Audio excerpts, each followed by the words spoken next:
Essa aula é para responder umas perguntas muito comuns que eu tenho ouvido ultimamente de alguns alunos.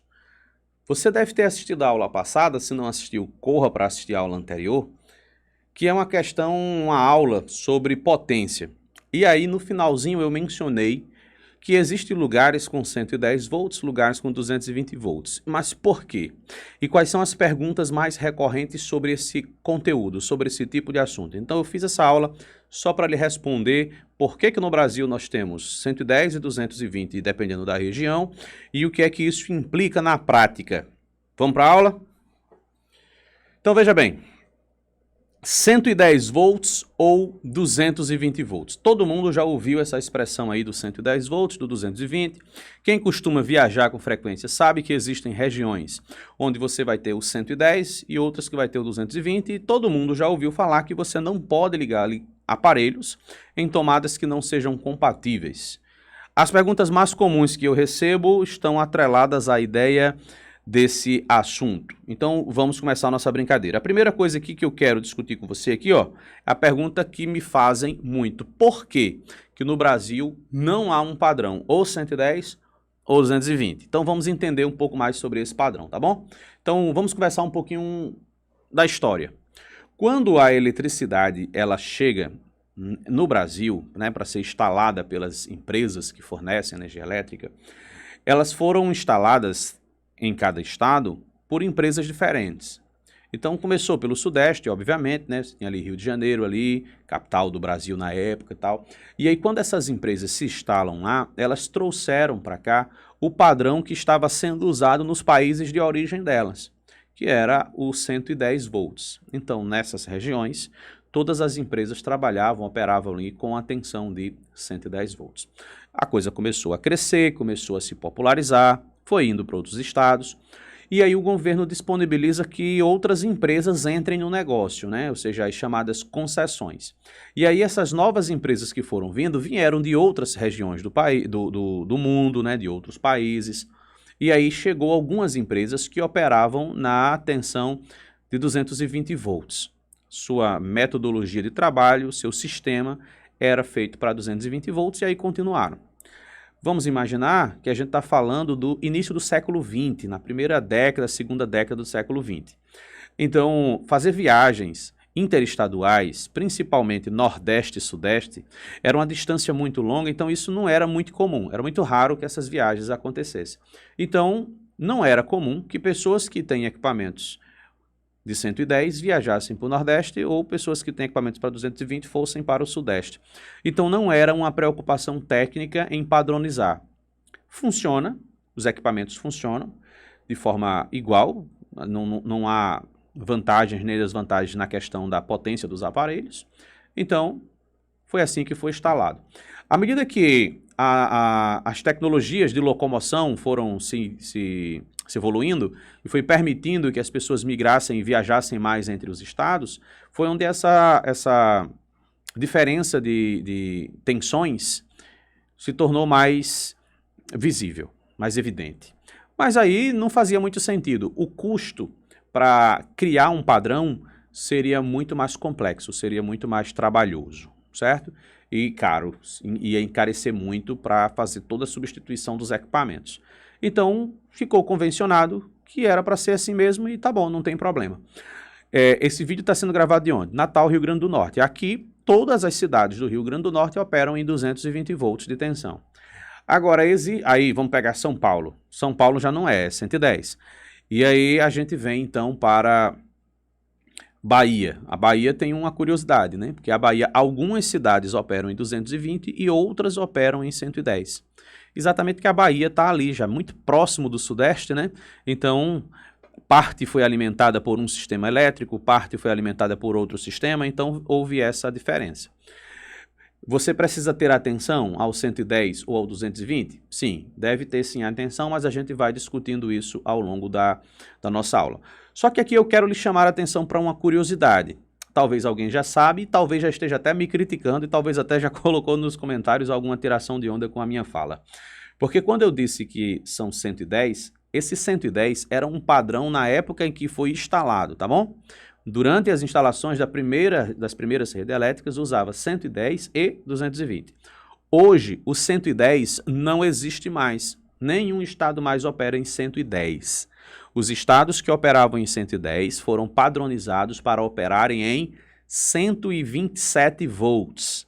127 volts a uma frequência de 60 Hz. Espera aí, 60 Hz? Tem frequência na energia elétrica? Tem. Porque a corrente elétrica ela pode ser de dois tipos. Ela pode ser uma corrente do tipo contínua ou uma corrente do tipo alternada. A corrente contínua ela é uma corrente que ela sempre se move dentro dos condutores em um único sentido. Então, se você imaginar que essa caneta aqui ela é um condutor, se esse lado é o lado positivo e esse é o negativo, né? Maior potencial e menor potencial, você teria a corrente elétrica nesse sentido aqui, sempre indo para um lado só. Só que o mecanismo que produz a corrente alternada, ela não faz com que esses elétrons corram, essas cargas corram assim de um sentido só, mas elas fazem movimentos alternados, daí o nome corrente alternada. Ora ela vai, ora ela vem. E para criar um padrão, no sudeste do Brasil, São Paulo, por exemplo, ela alterna esse movimento 60 vezes por segundo. Por isso a expressão 60 Hz, sacou? Então pronto, 127 é o número. Agora, para fins de fazer cálculos, né, dentro de uma questão e outra, eu prefiro usar o 110, pela coincidência de que o 110 é exatamente a metade do 220.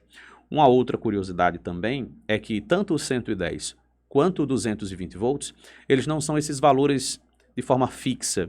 Existe uma margem ali de variações, tá bom? Por exemplo, uma tensão elétrica, uma cidade cuja tensão está escrita lá pelo fornecedor, lá no boleto que você tem que pagar, dizendo, é 220 volts, não tem que ser necessariamente 220. Pode ser que em alguns momentos do dia ela oscile para menos ou para mais, ficando em torno do 220. Então ela pode cair ali para o 210, 215, ou ela pode subir para 230, né? Não é tão comum passar disso, mas ela pode chegar até 240. Na verdade, os aparelhos que são fabricados para operarem em 220, eles suportam que essa tensão chegue até os 240. Existe uma margem ali de tolerância, tá bom? Mesma coisa para o 127. Ele pode cair lá para o 110, ele pode passar para o 130, 132, 135. Busca-se manter uma estabilidade mais próximo do 127 ou o mais próximo do 220. Respondido por que nós não temos um padrão no nosso país inteiro, vamos para a segunda pergunta. A segunda pergunta que costumam me fazer é qual a voltagem mais segura? Professor, tem uma dessas voltagens que é perigosa? Tem alguma que é mais segura? E eu diria que tecnicamente sim. Né? Teoricamente tem uma que é mais diferente que a outra. Na prática, essas diferenças são desprezíveis, porque os protocolos de segurança são muito bons, muito eficientes. Mas vamos entender melhor. Veja bem, o choque elétrico, né, que uma pessoa tomaria, ele é... Deixa eu pegar aqui uma canetinha aqui, ó. Ok? O choque elétrico, ele é determinado pela intensidade da corrente, tá bom? Correntes mais intensas geram choques mais intensos. Correntes de menos intensidade geram choques mais fraquinhos. Então, o que diria se alguém vai sofrer um choque muito perigoso ou não é a intensidade da corrente, tá bom? Não é uma questão de voltagem, é de corrente. Se você estiver conectado a uma tomada de 10.000 volts, mas a corrente for muito pequena, então você não vai morrer por causa desse choque, entendeu? É possível, por exemplo, que um raio que tem uma diferença de potencial gigante, milhares de volts, ele caia em alguém e esse alguém continue vivo. É possível. É possível também que alguém morra numa tomada de 110 volts. Entendeu? Então, não é a voltagem o responsável. Só para você ter uma ideia, a voltagem na fiação de um sistema aquele sistema de segurança que põe fios em cima do muro de uma casa, né, as chamadas cercas elétricas, aquelas voltagens ali são da ordem de 10.000 volts. Então, a gente só tem 220 na tomada ou 127, ali são cerca de 10.000 volts. E ainda assim não é letal, é feito um sistema para não ser letal. É um sistema feito para que a corrente elétrica seja baixa. Agora, vamos lá. E o 110 e o 220, teria alguma diferença no choque? Teria sim. Por quê? Porque existe uma relação entre a DDP, a resistência do corpo de alguém e a tensão elétrica. Né? Essa fórmula que eu acabei de escrever é exatamente a primeira lei de Ohm, que nas aulas anteriores eu estava escrevendo R igual a U sobre I. Aí às vezes eu fico variando, tá bom? Não se preocupe com isso não. Vamos pegar essa que a gente já estava usando? Pronto. Observe aqui, o que seria essa resistência? Essa resistência é o caminho, né? É a resistência do caminho por onde a corrente vai passar. Então, se a corrente vai passar por mim, eu sou o resistor. Então, imagine o seguinte. Imagine que o chão tem um potencial de 0 volts e que eu estou aqui em pé nesse chão, eu estou descalço, os dois pezinhos estão juntos aqui, ó, e eu estou aqui, ó, em cima desse chão. De repente, um dos meus braços, eu vou aqui, ó, e eu toco num fio que está desencapado a uma tensão, vamos botar aqui um valor aqui de 110 volts, tá bom? 127, para ser mais preciso. Pronto, eu toco aqui numa tensão de 127 volts. Então, a corrente elétrica, ela vai passar por onde? Ela vai passar aqui pelo meu corpo e vai vir para o chão, porque a corrente elétrica, ela sai do potencial maior e vai para o potencial menor. Então, observe que o meu corpo é como se o meu corpo fosse um resistor. E a resistência do meu corpo, ela não é afetada pela DDP, pela potência, pela corrente. O que afeta a resistência do meu corpo é a segunda lei de Ohm. A resistência é afetada pela resistividade, pelo comprimento, pela área da seção reta. Ou seja, somente as condições físicas do meu corpo é quem afetam. Por exemplo, se eu sou mais gordinho, se eu sou mais magro, se eu sou mais alto ou se eu sou mais baixo, a constituição da matéria que forma o meu corpo. Então, esses seriam os fatores. Então, se eu sou eu e eu vou tomar um choque em 110 ou 220, isso não muda a minha resistência. Então, eu estaria falando de uma situação onde a minha resistência é algo que está fixo.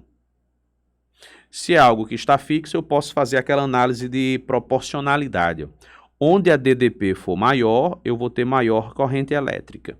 Então, baseado nisso, eu poderia dizer para você afirmar que é mais seguro uma voltagem de 127 volts, porque eu teria menos DDP, isso iria induzir o surgimento de uma corrente elétrica menor, e aí eu teria menos chance de que essa corrente fosse danosa ou letal ao meu corpo, entendeu? Mas eu comecei minha fala sobre esse tema dizendo que os protocolos são muito seguros, então essa diferença torna-se insignificante. Por quê? O padrão novo de tomada, ele diminui a chance de alguém tomar choque numa tomada, uma criança, por exemplo.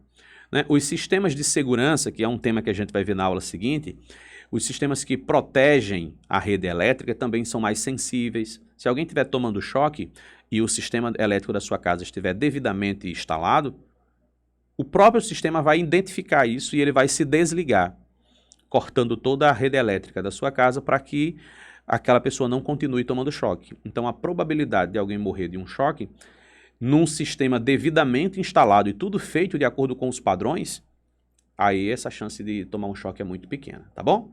Respondida então nossa segunda pergunta? Então vamos lá. Terceira pergunta que costumam me fazer é: qual a voltagem é mais econômica para o consumidor? Quem é que paga menos pela energia elétrica? É se eu tivesse na tomada de 127 volts ou se eu tivesse lá na tomada de 220 volts. Vamos pegar um produto como exemplo. Vamos imaginar um ferro de passar. Você comprou um ferro de passar na internet, nessas lojas online, e aí quando você foi comprar, lá estava dizendo, ó, você tem a opção de 1000 watts de potência para uma DDP de 220 volts, e você tem o mesmo ferro de passar com também 1000 watts de potência, só que configurado para funcionar a 127 volts. Então, qual dos dois vai ser mais econômico, né? Então, a gente paga pelo quê? A gente não paga pela diferença de potencial, nem a gente paga pela corrente. A nossa conta de luz é pela quantidade de energia que é consumida. E o consumo de energia, ele está atrelado aqui. Vamos aqui, ó. Aqui, ó. Consumo de energia, a energia consumida, ela é calculada fazendo a multiplicação entre a potência de um aparelho e o tempo que ele é utilizado. A gente já viu isso em outras aulas. Então, pensa o seguinte. Se eu tenho aqui, ó, a mesma potência nos dois aparelhos, então isso aqui não vai mudar de uma conta para outra conta, certo? Agora, qual é a outra coisa que afeta a energia consumida? O tempo. Isso aqui não é diferenciado pelo tempo. Se você vai usar o mesmo aparelho para fazer a mesma função, então você vai levar o mesmo tempo.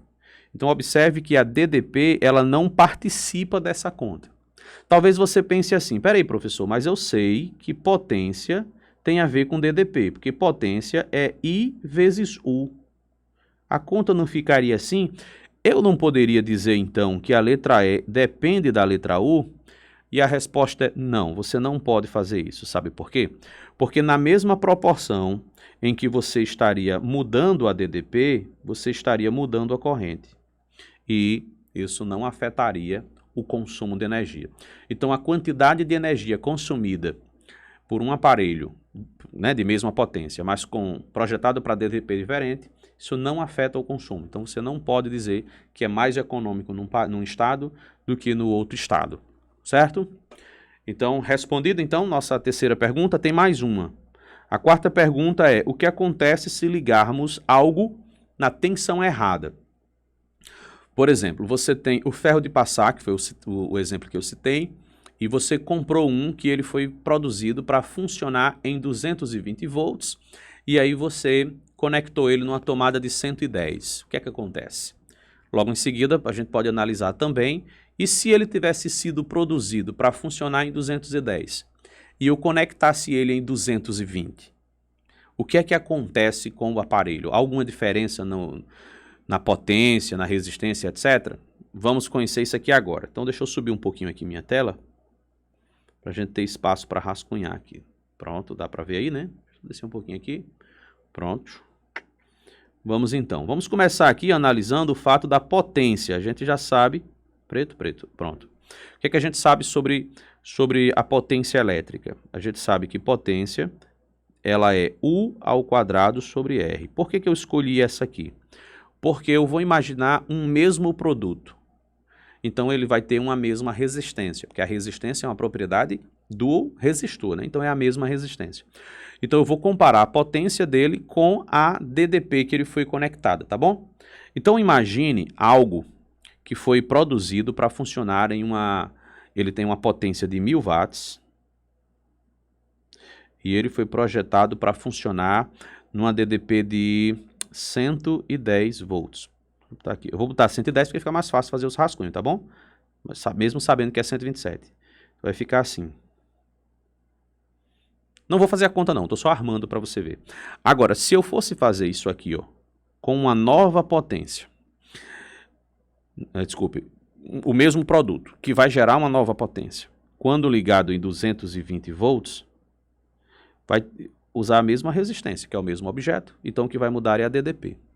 Como é que a gente compara esses dois casos? A gente compara simplesmente fazendo a divisão entre essas duas continhas. E aí a gente vai fazer um comparativo entre essa equação e essa equação. Olha o que vai acontecer. 1000 dividido por P. Vai ficar 1000 dividido por P. Igual. Aí eu tenho uma fração dividida por outra fração. Então o que é que a gente faz? Pega a primeira, multiplica pelo inverso da segunda. A primeira é 110 ao quadrado. 110 ao quadrado. E a segunda vai ficar o R em cima com 220 ao quadrado na parte de baixo. Eu fiz isso aqui exatamente porque eu queria lhe mostrar que dá para a gente cortar essa letra R. Então não importa qual é a resistência do objeto. E o que é que vai sobrar aqui desse lado direito? Vai sobrar aqui, ó, um 110 ao quadrado. 110 ao quadrado sobre um 220 ao quadrado. Professor, eu vou ter que fazer essa conta? Não, você não precisa. Porque já que os dois termos aparecem ao quadrado, você pode abrir um parêntese, colocar o quadrado aqui do lado de fora e dentro do parêntese os números sem o quadrado. Aí fica mais legal a continha. Por quê? Porque dá para simplificar os dois valores por 110, então vai ficar 1/2 elevado ao quadrado. Então eu vou recapitular aqui embaixo, vai ficar 1000 P' igual a 1 ao quadrado é 1. Aqui, ó, 2 ao quadrado, 4. Aplique uma regra de 3, 1 vezes P', 1000 vezes 4, 4000.